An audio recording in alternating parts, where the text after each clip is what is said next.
Good morning বন্ধুসকল, এটা মজাৰ কথা ক'ব ওলাইছোঁ। এদিন কি হ'ল, গোলাঘাটলৈ যাব ওলাইছিলোঁ। বাছ ষ্টেণ্ডত ৰখি আছিলোঁ। তাত এটা ল'ৰা আৰু এজনী ছোৱালী ৰখি আছিল।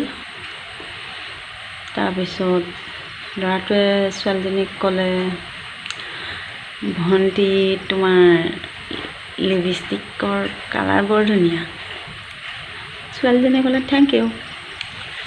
আকৌ ল'ৰাটোৱে ক'লে, তোমাৰ কাণফুলিযোৰ দেখোন বৰ ধুনীয়া, ভাল লাগিছে। ছোৱালীজনীয়ে ক'লে থেংক ইউ।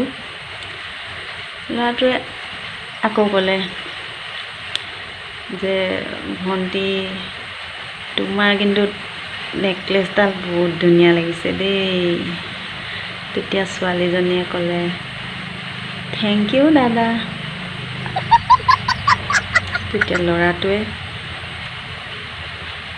চব বস্তুৱে তুমি ধুনীয়া পিন্ধিছা, তথাপিও তোমাক ইমান চুলেলৰ নিচিনা কিয় লাগিছে?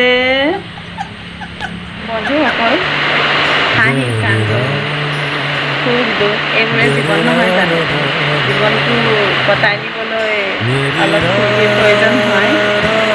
যিটো মই খুহুতীয়া কথা কিছুমান কৈ পিনি আপোনালোকক আনন্দ দিবলৈ যত্ন কৰিছোঁ। আৰু আপোনালোকে যদি মোক ছাপোৰ্ট কৰে, লাইক কমেণ্ট কৰিব, তেতিয়া মই আৰু এনেকুৱা খুহুতীয়া কথা কিছুমান কৈ আপোনালোকৰ ব্যস্ত জীৱনৰ কিছু মুহূৰ্ত হ'লেও আপোনালোকে অলপ সাংসাৰিক চিন্তাৰ পৰা অলপ আঁতৰত আহি এনেকুৱা খুহুতীয়া কথা কিছুমান শুনি আপোনালোকৰ যাতে মনটো আনন্দৰে ভৰি পৰে, তাৰে মই চেষ্টা কৰিম।